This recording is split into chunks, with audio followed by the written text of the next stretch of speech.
शिवाय। आज मैं पढ़ने जा रही हूँ 25वां अध्याय, शिव जी का सती से वियोग कैसे हुआ। राम बोले, हे देवी, एक समय बहुत पहले शिव जी ने अपनी लोक में विश्वकर्मा को बुलाकर उसमें एक मनोहर गौशाला बनवाई और उसमें एक मनोहर विस्तृत भवन और दिव्य सिंहासन तथा सबसे अद्भुत एक दिव्य श्रेष्ठ छत्र भी बनवाया।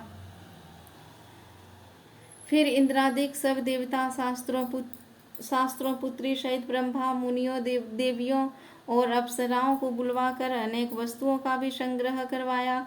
नागों की 16 कन्याओं ने मंगलाचार किया और संगीतज्ञों से वीणा मृदंग आदि बाजे बजवाकर संगीत गान कराया। इस प्रकार का बड़ा समारोह और उत्सव हुआ। राज्याभिषेक की सारी सामग्रियां एकत्रित हुई और तीर्थों के जल से भरे 5 घड़े मंगवाए और अन्य दिव्य सामग्रियों भी अपने गणों से मंगवाया। फिर बड़े घोर शब्द वाला शंख बजाकर प्रसन्नता से वैकुंठवासी विष्णु को बुलवाया।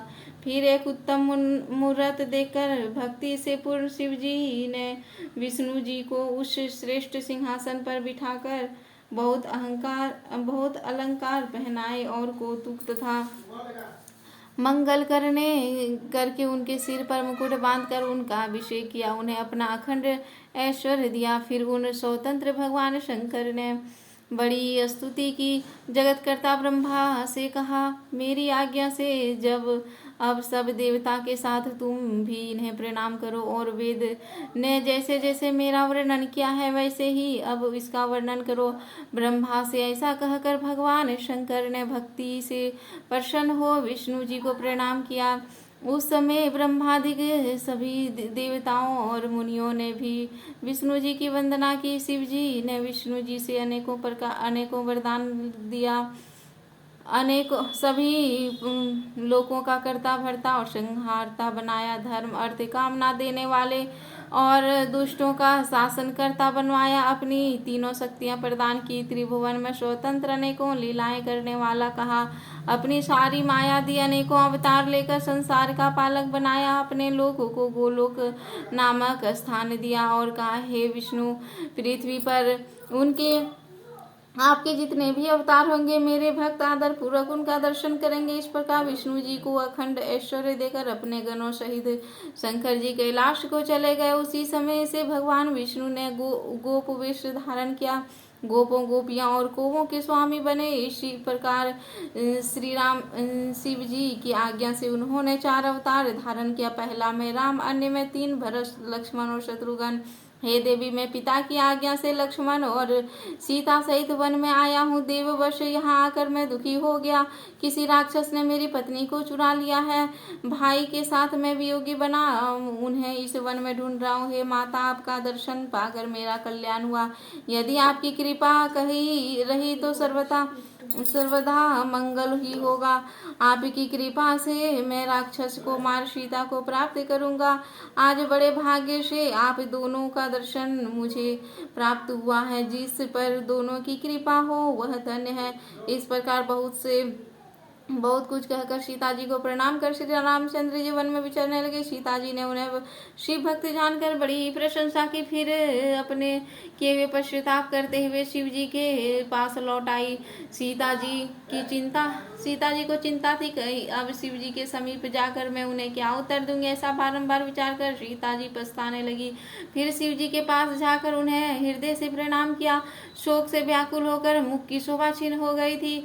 तब उन्हें दुखित देख शिव जी ने पूछा, कुशल तो है ना? कहिए, आपने किस प्रकार परीक्षा ली? सती ने सिर झुकाकर कहा कि कुछ नहीं। यों कहकर शोक में संताप हो शिव जी के पास जाकर खड़ी हुई। महायोगी शिव ने ध्यान से सती का चरित्र ज्ञात कर लिया।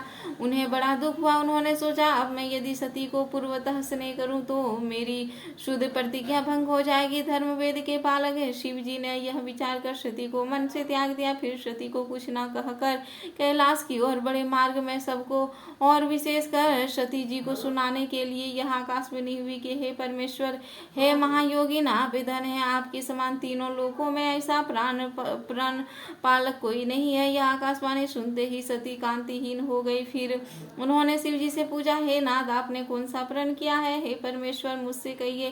परंतु सती जी के पूछने पर भी शिव जी ने ब्रह्मा विष्णु के आगे की हुई अपनी प्रतिज्ञा को ना बतलाया। फिर तो सती जी ने अपने प्राण प्रिय शंकर जी का मन में ध्यान करके उनके त्याग की सारी बातें जान ली।